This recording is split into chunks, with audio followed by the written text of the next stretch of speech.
After the production of all three of my products, I wanted to get some audience feedback from a wide range of people, especially my target audience. I did this using SurveyMonkey online, where I asked very specific questions about all three of my products. First of all, I asked people to answer some questions based on my digipack.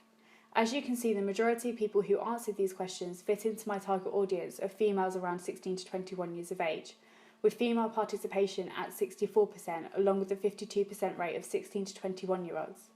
And overall, the majority of people who participated preferred pop music at 44%.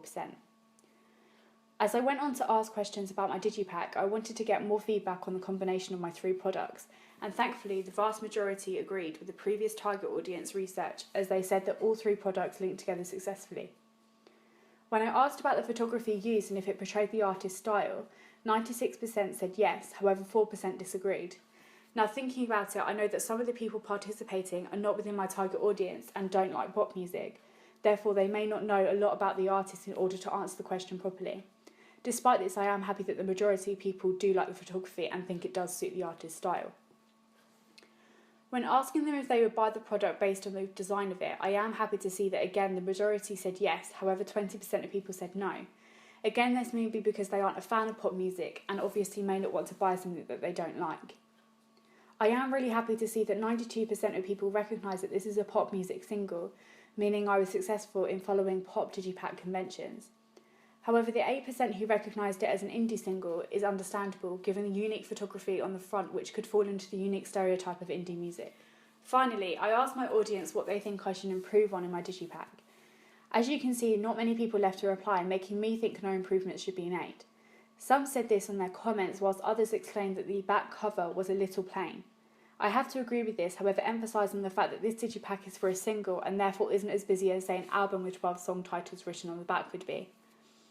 Overall, I think this feedback has made me even more confident in the success of my digipack designs, as the majority of people seem to. When I asked people about my artist website in a different survey, I was happy to see that a lot of people participated. Again, the majority being my target audience, with female participation at 86.36% and 16 to 21-year-olds at 82.61%, and then with the overall preferred pop genre at 70%. To begin with, I asked my audience what they viewed my website on, with a majority at 60.87% using computers. When I came to do this questionnaire, I realised that many people's answers may vary, considering the layout changes depending on each device. This was because when designing the website, I designed it for computer users only. To start with, I asked my audience if they thought the website was easy to navigate, and thankfully 95.65% of people said yes. The remainder 4.35% who said no, I think were those using a different device other than a computer. I then wanted to check to see if my audience felt that the music video and website were alike, and as you can see, 100% of people said yes. I also wanted to ask if my website layout appealed to my audience, and found that again 100% of people said yes.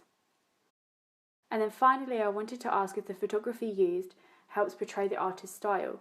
For this question, I received another 100% of people saying yes. With a lot of the answers being 100% positive, I'm really happy with how successful and satisfied my audience are of my website. I then went on to finally ask how they thought the website could be improved. Not many people replied to this question, however the few that did gave criticism, asked for more info on the artist, which I think could be needed for the website too when I thought about it. Someone commented about the social media buttons, however I don't quite understand what they meant. I then went on to ask my audience a few questions about my music video in another survey. As you can see, 88.46% of people who participated were female, 80.77% were 16 to 21-year-olds, and 80.77% preferred pop music. To begin with, I wanted to ask the audience what they found most appealing about the music video. I was pleased to see many people like the colours, different shots, scenes, narrative, and the links between music and visuals very appealing. This made me really happy, as the video seems to have gone down really well. I wanted to see if people could distinguish the narrative of the video, and was pleased to see that everyone said yes, at 100%. When asking them if they could relate to my music video, around 80% of people said yes, while around 20% said no.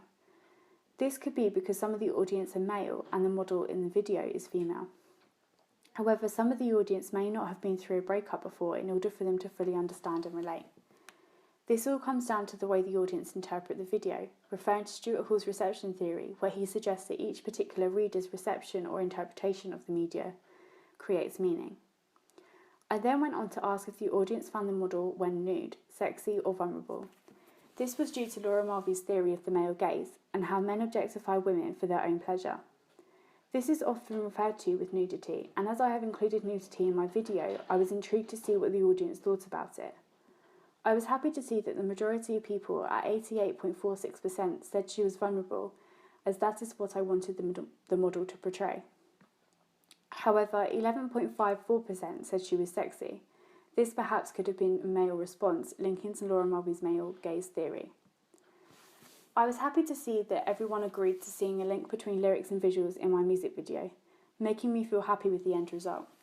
This was similar when I asked about the link between music and visuals, as the majority at 92.31% saw a link, while others apparently didn't. Finally, I asked if there was any improvements that I needed to make in my video. The majority said no, while some gave criticism, one being to have more scenes to avoid repetition. However, I have to argue that the idea of using only 3 locations tells the narrative of her emotional journey, and therefore is needed.